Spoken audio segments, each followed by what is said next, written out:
नमस्कार दोस्तों, स्वागत है आपका अपने चैनल BSCB मैथमेटिक्स क्लासेस के एक और नए वीडियो में। तो जी हाँ फ्रेंड्स, आज हम बात करने वाले हैं क्लास 10th के सोशल साइंस चैप्टर के कुछ महत्वपूर्ण ऑब्जेक्टिव क्वेश्चंस के बारे में, जो कि आने वाले बोर्ड एग्जाम्स के लिए बहुत ही महत्वपूर्ण साबित होगा। तो ठीक है फ्रेंड्स, शुरू करते हैं आज के नए वीडियो को। बिना देर किए आज के नए वीडियो को शुरू करते हैं। तो आज का फर्स्ट क्वेश्चन कह रहा है कि ब्रेस्ट लिटोवस्क की संधि किन देशों के बीच हुई थी। ऑप्शन ए है रूस और इटली के बीच, ऑप्शन बी है रूस और फ्रांस के बीच, ऑप्शन सी है रूस और इंग्लैंड के बीच, ऑप्शन डी है रूस और जर्मनी के बीच। तो आपको पता होगा फ्रेंड्स कि ब्रेस्ट लिटोवस्क की जो संधि हुई थी वो रूस और जर्मनी के बीच हुई थी, इसलिए इसका राइट आंसर जो होगा वो ऑप्शन नंबर डी होगा। क्या होगा? ऑप्शन नंबर डी, रूस और जर्मनी के बीच। अब चलते हैं क्वेश्चन नंबर दूसरे की ओर। क्वेश्चन नंबर दूसरा कह रहा है मार्च 1946 में फ्रांस तथा वियतनाम के बीच होने वाले समझौता को किस नाम से जाना जाता है। Option A Tientsin, option B Canton, option C Ho Chi Minh और ऑप्शन डी कोई नहीं। तो ये जो समझौता हुआ था फ्रांस और वियतनाम के बीच, वो जो है ना ही तितसिन के नाम से जाना जाता है, ना ही कैंटन के नाम से जाना जाता है, ना ही होचिमिन, क्योंकि होचिमिन जो था वो चीन में जो है एक रास्ता जो था उसी को होचिमिन कहते थे। तो इसलिए इसका राइट आंसर क्या हो जाएगा? ऑप्शन नंबर डी, इनमें से कोई नहीं। अब चलते हैं क्वेश्चन नंबर तीसरे की ओर। क्वेश्चन नंबर तीसरा कह रहा है कि वल्लभ भाई पटेल यानी वल्लभ भाई पटेल को सरदार की उपाधि किसी किसान आंदोलन के दौरान दी गई थी। तो आपको पता होगा फ्रेंड्स कि वल्लभ भाई पटेल को जो है सरदार की उपाधि किसने दिया था? बारदोली की महिला ने दिया था। किसने दिया था? बारदोली का महिला। इसलिए इसका जो राइट आंसर होगा वो ऑप्शन नंबर ए, बारदोली होगा। अब चलते हैं क्वेश्चन नंबर चौथा की ओर। क्वेश्चन नंबर चौथा कह रहा है कि भारत के लिए पहला फैक्ट्री एक्ट कब पारित हुआ।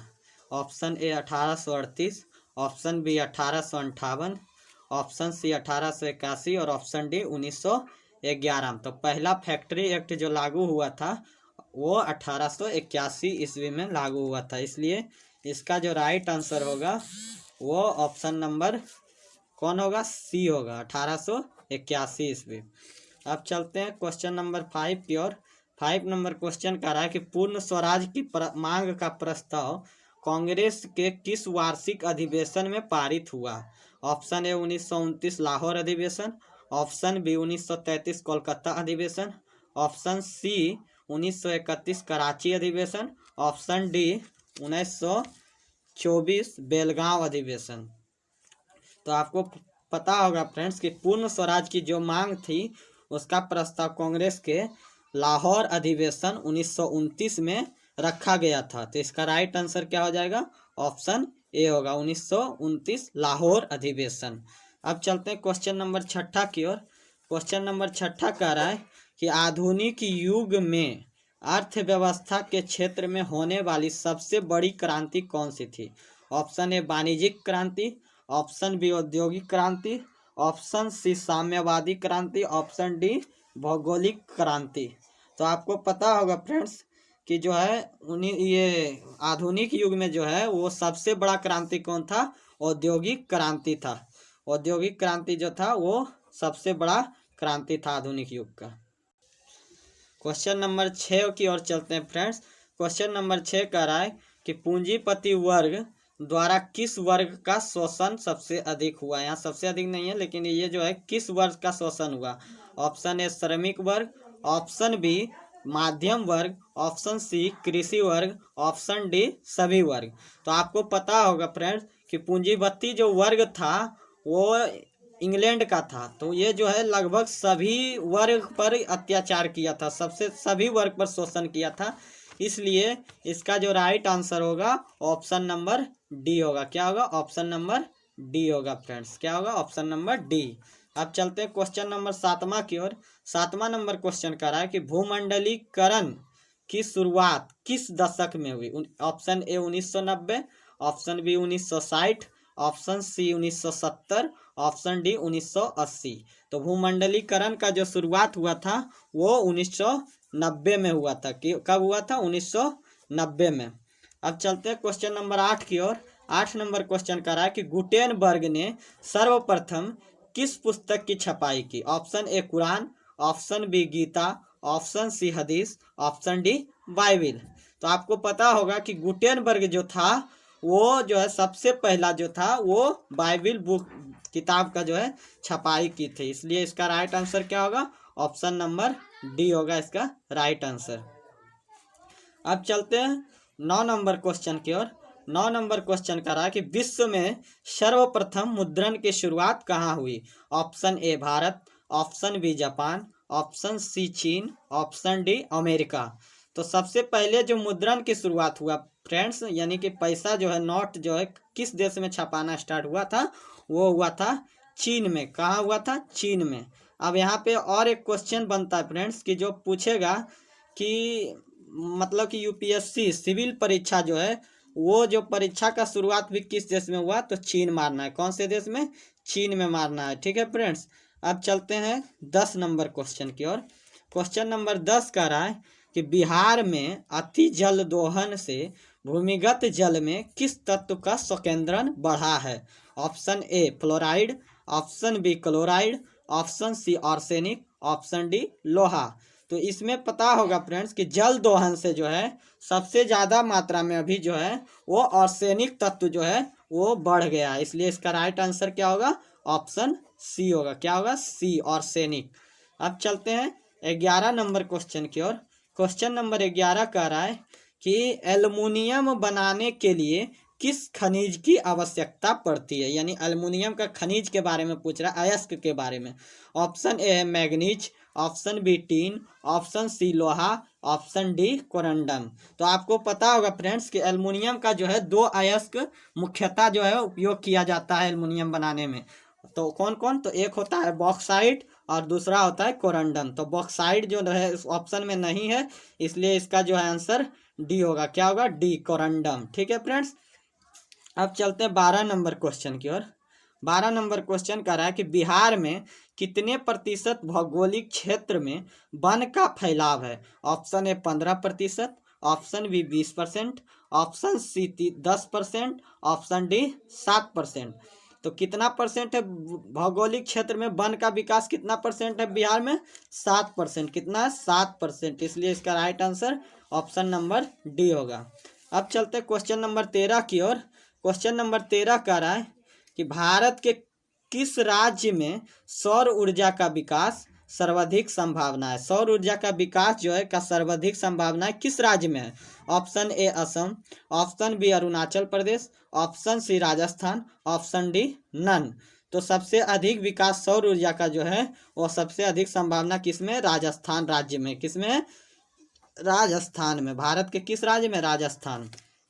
अब चलते हैं क्वेश्चन नंबर 14 की ओर। क्वेश्चन नंबर 14 कह रहा है कि निम्न में कौन से छोटे पैमाने का उद्योग है? छोटा पैमाना का उद्योग कौन है? ऑप्शन ए जो है वो चीनी उद्योग, ऑप्शन बी कागज उद्योग, ऑप्शन सी खिलौना उद्योग और option D none of these. तो सबसे छोटा पैमाना का उद्योग कौन है? खिलौना उद्योग। खिलौना उद्योग है सबसे छोटे पैमाना का युद्ध। अब चलते हैं क्वेश्चन नंबर 15 की ओर। 15 नंबर क्वेश्चन कह रहा है फ्रेंड्स, 15 नंबर क्वेश्चन को आप देख रहे होंगे। क्वेश्चन नंबर 15 कह रहा है कि बिहार में संपूर्ण क्रांति का नेतृत्व निम्न में से किसने किया? Option A Morarji Desai, option B Nitish Kumar, option C Lalu Prasad, option D Jayaprakash Narayan. ये जो क्वेश्चन है फ्रेंड्स ये जो है एग्जाम में बहुत बार रिपीट किया गया है, इसलिए इस क्वेश्चन का जो है बहुत ही अधिक संभावनाएं होती है ये बोर्ड में इस बार भी पूछा जा सकता है। इसलिए इसका राइट आंसर आपको पता होगा कि संपूर्ण क्रांति का जो नेतृत्व किया था बिहार में वो जयप्रकाश नारायण ने किए थे। कौन किए थे? जयप्रकाश नारायण। अब चलते हैं 16 नंबर क्वेश्चन की ओर। 16 नंबर क्वेश्चन कह रहा है कि 1975 ईस्वी, वर्ष 1975 ईस्वी को भारतीय राजनीतिक में किस लिए जाना जाता है? ऑप्शन ए इस वर्ष आम चुनाव हुए, ऑप्शन बी राजेंद्र प्रसाद प्रधानमंत्री बने, ऑप्शन सी देश में आपातकाल लागू हुआ। ऑप्शन डी, जनता पार्टी की सरकार बनी। तो 1975 आप जानते होंगे फ्रेंड्स कि ये राजेंद्र प्रसाद तो 1947 में ही राष्ट्रपति बन चुके थे। भारत के प्रथम राष्ट्रपति राजेंद्र प्रसाद ही थे और आम चुनाव जो है वो 1951 से ही स्टार्ट हो चुका था। अब आता है कि 1975 में क्या हुआ था। तो 1975 का एक महत्वपूर्ण घटना है कि इस वर्ष जो है देश में आपातकाल लागू हुआ था। तो इसलिए इसका राइट आंसर क्या हो जाएगा, ऑप्शन नंबर सी होगा इसका राइट आंसर। अब चलते हैं क्वेश्चन नंबर 17 की ओर। 17 नंबर क्वेश्चन कर रहा है कि दल बदल कानून निम्न में किस पर लागू होता है। ऑप्शन ए है सांसद और विधायक पर, ऑप्शन बी है राष्ट्रपति पर, ऑप्शन सी है उपराष्ट्रपति पर, ऑप्शन डी है इनमें सभी पर। तो आपको पता होगा कि दल बदल जो कानून होता है ये सिर्फ जो है सांसद और विधायक पर लागू होता है। ये ना तो राष्ट्रपति पर लागू होता है और ना ही उपराष्ट्रपति पर लागू होता है। तो किस पर होता है, सांसद और विधायक पर लागू होता है। इसलिए इसका राइट जो आंसर होगा, इसका right answer option number A होगा। क्या होगा, ऑप्शन ए, सांसद और विधायक पर। अब चलते हैं क्वेश्चन नंबर 18 की ओर। 18 नंबर क्वेश्चन कर रहा है जनता दल यूनाइटेड यानी जदयू पार्टी का गठन कब हुआ। Option A 1992, option B 1999, option C 2003, option D 2004। तो जदयू पार्टी का गठन कब हुआ फ्रेंड्स, 1999। अगर पूछे कि जदयू पार्टी का जो है चुनाव चिन्ह क्या है, तो क्या तीर छाप, क्या है तीर छाप। अब चलते हैं 19 नंबर क्वेश्चन की ओर। क्वेश्चन नंबर 19 का रहा है कि निम्न में से कौन अर्थव्यवस्था के प्राथमिक क्षेत्र में सम्मिलित है।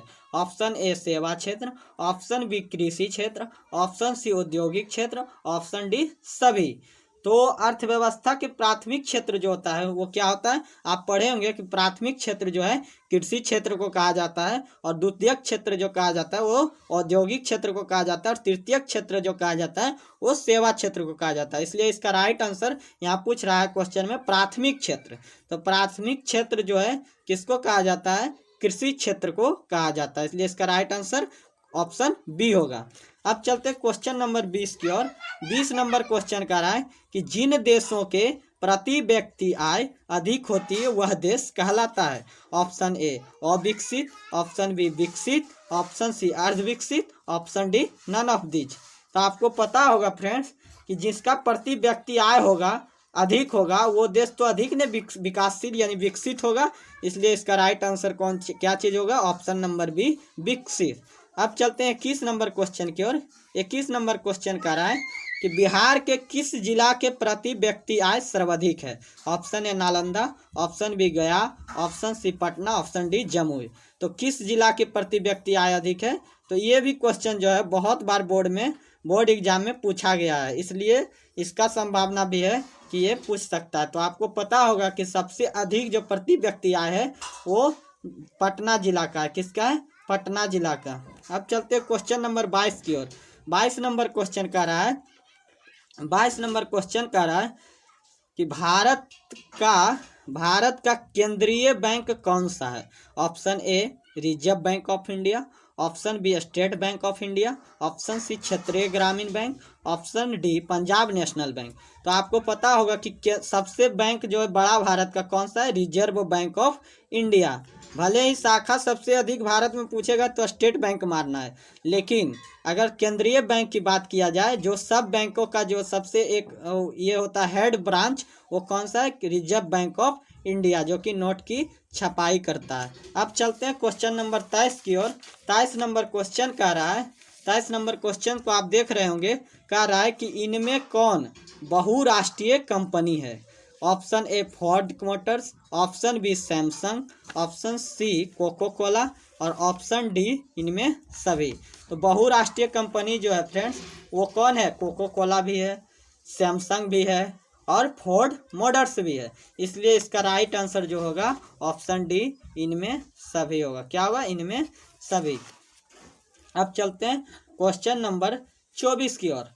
क्वेश्चन नंबर 24 का रहा है कि कुनैन किस वृक्ष से प्राप्त की जाती है। कुनैन यानी कुनैन जो है ऑप्शन ए है आक, ऑप्शन बी पीपल, option C cinchona, option D Himalayan yew. तो किससे प्राप्त किया जाता है कुनैन?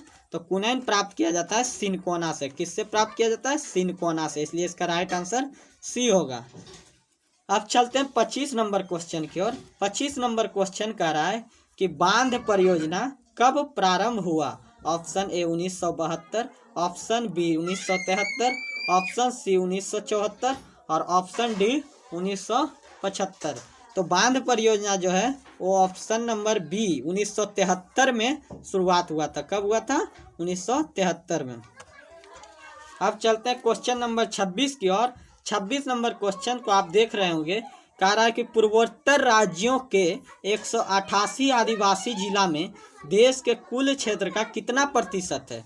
Option A 75%, option B 80.05%, option C 90.03%, option D 60.11%। तो आपको पता होगा कि पूर्वोत्तर राज्य के जो है वो आदिवासी जिला में देश का कितना प्रतिशत है? 60.11%। इसका राइट आंसर क्या होगा? डी होगा। क्या होगा? डी। अब चलते हैं 27 नंबर क्वेश्चन की ओर। 27 नंबर क्वेश्चन कह रहा है कि टैक्सोल का उपयोग होता है। Option A malaria, option B AIDS, option C cancer, option D TB. तो टैक्सोल का जो प्रयोग किया जाता है फ्रेंड्स वो कैंसर रोग के उपचार के लिए किया जाता है। इसलिए इसका राइट आंसर क्या होगा? ऑप्शन सी होगा। अब चलते हैं 28 नंबर क्वेश्चन की ओर। 28 नंबर क्वेश्चन कर रहा है चरक का संबंध किस देश से था? Option A Myanmar, option B Sri Lanka, option C Bharat, option D Nepal. तो चरक का जो संबंध था फ्रेंड्स ये कौन थे? चरक जो है आयुर्वेद चिकित्सक थे। क्या थे? आयुर्वेद चिकित्सक। इसलिए इसका संबंध किस देश से था? तो इसका संबंध जो है भारत से था। क्या था? भारत देश से इसका संबंध था। अब चलते हैं क्वेश्चन नंबर 29 की ओर। 29 नंबर क्वेश्चन कर रहा है कि भूकंप केंद्र के ऊर्ध्वाधर पृथ्वी पर स्थित केंद्र को क्या कहा जाता है? ऑप्शन ए भूकंप केंद्र, ऑप्शन बी अधिकेंद्र, ऑप्शन सी केंद्र और ऑप्शन डी नन। तो क्या कह रहा है? ऊर्ध्वाधर पृथ्वी के स्थित केंद्र से भूकंप केंद्र को क्या कहा जाता है? अधिकेंद्र कहा जाता है। इसलिए इसका राइट आंसर जो होगा वो ऑप्शन नंबर बी होगा। अब चलते हैं क्वेश्चन नंबर 30 की ओर। 30 नंबर क्वेश्चन कह रहा है कि भारत का राष्ट्रीय पक्षी है। ऑप्शन ए कबूतर, ऑप्शन बी हंस, ऑप्शन सी मयूर, ऑप्शन डी तोता। राष्ट्रीय पक्षी कौन सा है? मयूर है।